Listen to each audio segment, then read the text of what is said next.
कराम, मेहमानान अजीज़, कलेक्टर कस्टम्स क्वेटा साहब, चौधरी अकरम साहब, director customs intelligence, chamber of commerce and industry Chaman और क्वेटा, नुमाइंदगान, पाकिस्तान कस्टम्स के अफसरान और स्टाफ और हमारे बहुत ही मोहतरम मौजूद हैं यहाँ पे हमीद खान साहब, रिटायर्ड कलेक्टर कस्टम्स क्वेटा। आप सबको आमद पे मैं शुक्रिया अदा करता हूँ। हम सब यहाँ आज इकट्ठे हुए हैं कस्टम्स का आलमी दिन मनाने के लिए। कस्टम्स के आलमी दिन को इस सोच के साथ मनाया जाता है कि तमाम इदारों, एहलकारों और हिस्सेदारों की कारकर्दगी को बेहतर से बेहतर बनाया जाए और इस दिन को मनाने के लिए तमाम तजारती इकाइयों को इसमें मुस्तहकम करने में मदद मिलती है। ये एक ऐसा दिन होता है जिस दिन चैम्बर, प्रेस, कस्टम्स इंटेलिजेंस सबको इकट्ठे बैठने का मौका मिलता है और आपस में तबादला ख्यालात करने का मौका मिलता है।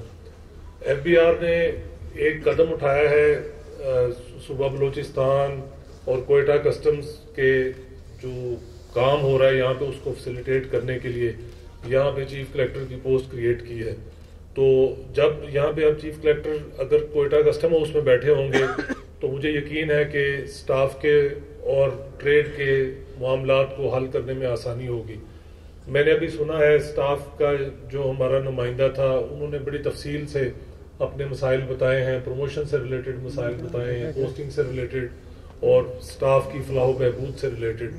मेरा ख्याल है कि FBR ने यहाँ पे चीफ कलेक्टर अगर पोस्ट किया है तो उससे 50% मसाइल तो ऑटोमेटिकली हल होने चाहिए, चूँकि मैनेजमेंट विंग की तरफ से काफ़ी सारी पावर्स ऑलरेडी चीफ कलेक्टर को दे दी गई हैं।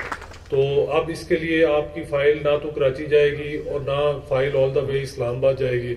50% मसाइल यहीं हल हो जाएंगे और बाकी के लिए हम इंशाल्लाह कोशिश करेंगे कि हम FBR से परसू करें।